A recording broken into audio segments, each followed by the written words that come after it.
In today's video, I am going to explain muscle anatomy that may trigger knee pain. I want to focus on anterior part and posterior part. That means if today's muscles get tight or dysfunction, that may trigger anterior or posterior knee pain. Wait a minute, what about medial knee pain and lateral knee pain? Well, in my opinion, I believe connective tissue tightness or nervous tissue dysfunction oftentimes create medial knee pain and lateral knee pain. So I will not talk about medial and lateral, only on anterior and posterior. Alright, let's get started from this one. This is quadriceps.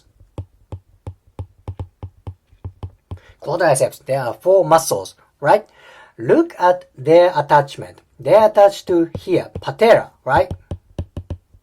Patella. Then, if you follow this elongation, it goes to tibia, right? Tibial tuberosity. Tibial tuberosity. That means quadriceps tightness may create pain around patella or tibial tuberosity or this tendon, connective tissue. Alright, what is function of quadriceps? That is knee extension. Knee extension. If this part gets tight, it has to go to flexion, right? Knee flexion, because this function is knee extension. When this part gets tight, it's hard to go to flexion. Maybe when you try to bring knee to flexion, you may feel pain. Or when you go up stairs or when you go down the stairs, there's a lot of mechanical force around the patella and tendon. Then you may have pain around here. So when people complain pain around this area, I sometimes do myofascial release for quadriceps because oftentimes anterior knee pain may be triggered by quadriceps. It's very important place. Alright, quadriceps function, knee extension. If this part gets tight, it's hard to go to knee flexion. And patella and tibial tuberosity. If you see this origin, insertion, function, it's fun to analyze kind of pathophysiology, biomechanics of pain and symptom, right? Alright, this is anterior. There's one more place I want to focus. That's here. This is pes anserinus. Pes anserinus. There are 3 muscles attaching around here. I won't go too much detail about this place, but this is kind of anterior medial part. When there is inflammation, dysfunction, and tightness around here, it's very common that can trigger pain around anterior medial knee.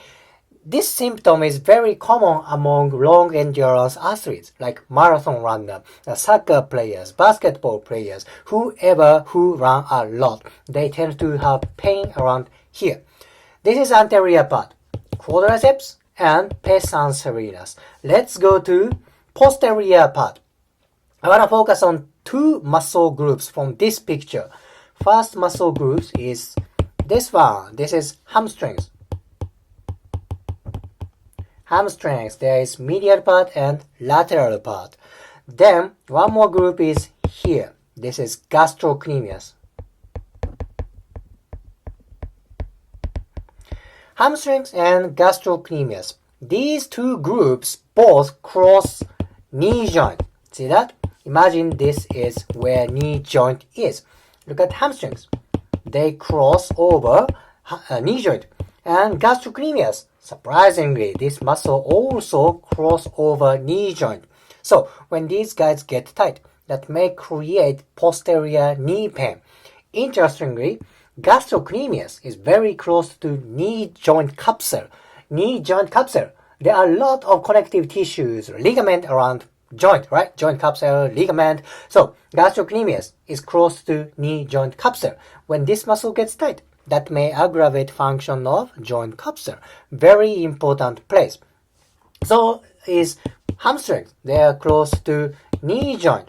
Right here is very, very important place. Now I want to focus on one particular hamstring muscle. That is this one. It's kind of deep part. This is semimembranosus.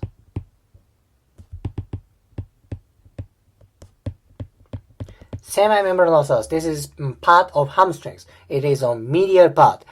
this muscle has so many attachments with knee joint capsule and knee connective tissue. So, medial part, semimembranosus dysfunction, tightness may create medial posterior knee pain, medial posterior knee dysfunction. I cannot emphasize enough. Semimembranosus is freaking important for medial posterior knee dysfunction.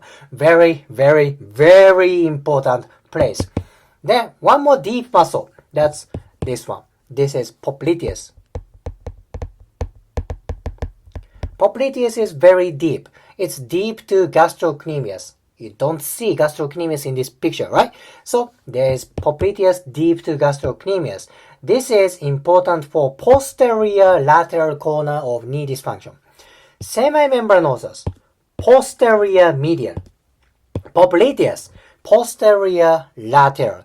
I mean, these two guys are so important for posterior knee dysfunction, posterior knee pain. Where in first part, I said medial knee pain and lateral knee pain are sometimes related to connective tissue dysfunction and nervous tissue dysfunction. There's one nervous tissue which is related to posterior knee pain. Now, this is for your information. This nervous tissue is tibial nerve.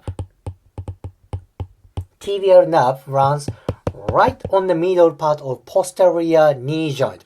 So when tibial nerve gets dysfunction, of course, there can be numbness and pain around this area. This is like a bonus information for today's video. Alright, review for today's video. Anterior knee pain, anterior knee dysfunction. Quadriceps is related. Or, for anterior medial part, pes anserinus muscles can be related. What about posterior? That's hamstrings and gastrocnemius. How about deep muscles? That's semimembranosus and popliteus. Very important place. So if you know these anatomies, you can apply for your career. You can do manual therapy there. You can do massage there. You can do stretching or maybe training. These places can help knee dysfunction. I hope today's video helps for your career.